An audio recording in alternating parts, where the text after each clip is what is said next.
안녕하세요 여러분. 저는 현재 제약회사 QA로 근무하고 있는 한수민이라고 합니다. IELTS 공부를 통해서 오버롤 6.5, 스피킹 7.5라는 고득점을 취득할 수 있었는데요. 어떻게 공부를 해야 효율적으로 공부할 수 있을지 여러분들과 함께 꿀팁 공유하고 싶어서 이 자리에 오게 됐습니다. 지금 바로 말씀드릴게요. 저는 호주에서 간호사가 되고 싶어서 IELTS를 공부하게 되었고요. 대략적인 공부 기간은 3개월 정도고, 이제 제가 아무래도 충남 금산에 살다 보니까 IELTS에 대한 정보도 없고 공부할 수 있는 환경도 열악해서 인터넷을 탔던 도중에 줄리 선생님의 인강이 유명하다는 걸 보고 인강을 듣게 되었습니다. 저의 원래 영어 실력은 아무래도 영어 실력이 그렇게 좋지는 않았고요. 특히나 말하기나 쓰기가 굉장히 약한 학생이었습니다. 그래서 처음에 IELTS 모의고사를 봤었는데 IELTS 모의고사에서 스피킹 4.5, 오버롤 5.0이라는 점수를 얻어서 굉장히 많이 실망을 처음엔 했었습니다.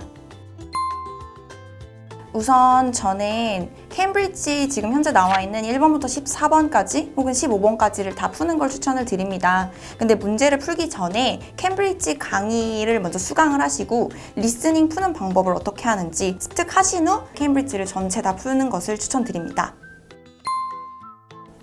우선은 읽기 같은 경우에는 아까 리스닝에서도 말씀드렸던 것처럼 줄리쌤의 그 문제 푸는 스킬을 먼저 습득을 하신 후에 교재를 다 듣고요. 지문에서 배경 지식을 파악하는 게 굉장히 중요한데 이제 캠브리지에 나와 있는 문제들의 경우에는 이 내용의 주제들이 반복해서 나오기 때문에 이해를 하시고 가시면 시험에 들어가실 때에도 많은 도움을 받을 수 있을 거라고 생각이 듭니다. 저는 문제를 풀 때 뉴질랜드의 생태계의 문제점에 대해서 나온 게 있었는데요. 문제를 풀 뿐만 아니고 그 지문을 최대한 이해하고 가서 실제 시험 문제를 풀 때 되게 많이 도움을 받은 적이 있었습니다. 말하기는 어떻게 되세요?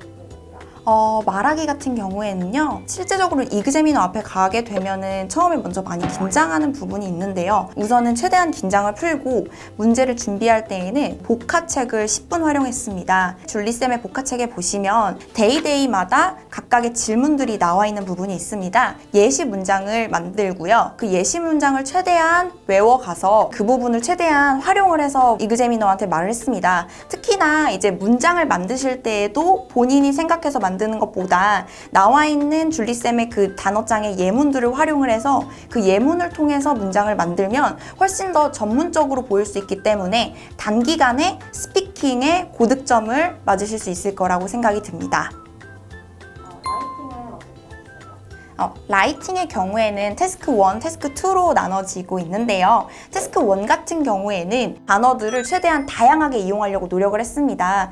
줄리쌤의 불법책에 보시면 증가하다, 감소하란다는 단어들이 되게 여러 개가 나와 있는 부분이 있어요. 그 단어들을 최대한 많이 습득을 하고 외우고 많이 써보신 다음에 그 단어들을 최대한 다양하게 이용하려고 노력을 했습니다. 제가 어디에서 듣기로는 영어는 단어를 반복하는 걸 굉장히 싫어한다고 하더군요. 그래서 영어를 최대한 단어를 반복해서 사용하지 않고 증가하다라는 단어를 여러 개 다양하게 사용을 해줬고요. 감소하다도 마찬가지로 다양하게 사용을 했습니다. 두 번째로는 캠브리지의 1번부터 15번까지에 나와 있는 모든 라이팅의 내용들을 다 풀고 그리고 다 채점을 해보는 식으로 해서 공부를 했고요. 그리고 태스크 2의 경우에는 단어장을 또 이용을 하면 되는데요. 앞에 데이마다 나와 있는 그런 질문들을 조금 더 길게 만든다면 그 질문을 태스크 2에도 이용을 할 수 있습니다. 그래서 그런 식으로 해서 예시 문장을 많이 만들고 혹은 예시 문장이 만들기 어려우신 분들은 단어장에 나와 있는 예문들을 최대한 활용을 해서 문장을 만드신다면 더 좋은 점수를 받으실 거라고 생각이 듭니다.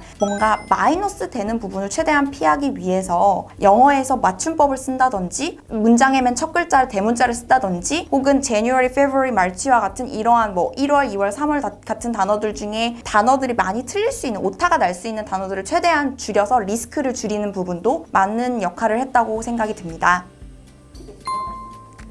우선은 추가적으로 저는 처음에 리스닝 문제를 풀었을 때 이게 영어야? 라는 생각을 되게 많이 했어요. 저는 영국 발음이나 호주 발음에 익숙하지가 않았기 때문에 먼저 영국 발음과 호주 발음에 익숙해질 수 있도록 이제 영국에 있는 영국 미드나 호주 미드를 되게 많이 봤었는데요. 처음에는 한국 자막을 보면서 이 내용이 어떤 의미를 가진다라는, 이 내용이 어떤 내용이다라는 걸 먼저 익히고요. 그리고 두 번째로는 영어 자막을 켜서 영어 자막에 나와 있는 단어들이 한국말로 어떤 느낌이구나라는 걸 3번 정도 반복을 하고, 아예 영어 자막을 끄고 영상만 보게 되면 리스닝은 충분히 쉽게 좀 더 익숙하게 공부를 하실 수 있고 또 재미있게 공부하실 수 있을 거라고 생각이 들고요. 그리고 시험 전에 꿀팁을 말씀을 드리면, 우선 시험 1주 전 혹은 2주 전부터는 실전처럼 하루에 꼭 1회씩 모의고사를 푸는 걸 추천드립니다. 이제 풀고 채점하는 거를 반복적으로 하게 되면 시험 시간에 가셔서도 긴장 없이 문제를 푸실 수 있고요. 그리고 두 번째는 이제 시험에 직접 가시기 전에 이제 오전에는 리스닝, 리딩, 라이팅 문제를 푸는데, 이제 그때는 가기 전에 불법 IELTS 책에서 단어를 조금 더 외우다든지 리스닝, 리딩에 꿀팁을 적어놓은 내용을 다시 한번 서머라이즈 한다든지 그런 방법을 가지고서 했더니 실제 시험 시간에 가서는 뭔가 시간이 좀 남았던 것 같아요. 점심시간 때는 정말 미친 듯이 단어장에 있는 문장들을 내가 어떻게 하면 조금 더 말 잘할 수 있을지, 내가 어떻게 하면 조금 더 전문적으로 볼 수 있을지, 그런 단어들을 좀 많이 외워서 단어들을 활용해서 말했던 것 같습니다. 그리고 세 번째, 저는 이게 IELTS의 가장 장점이라고 생각을 하는데요. 토플이나 토스 같은 경우에는 컴퓨터와 함께 스피킹 시험을 보는 부분이 저한테는 조금 많이 어려운 부분이었는데요. 아무래도 실제 IELTS 같은 경우에는 이그제미너와 함께 이제 시험을 보니까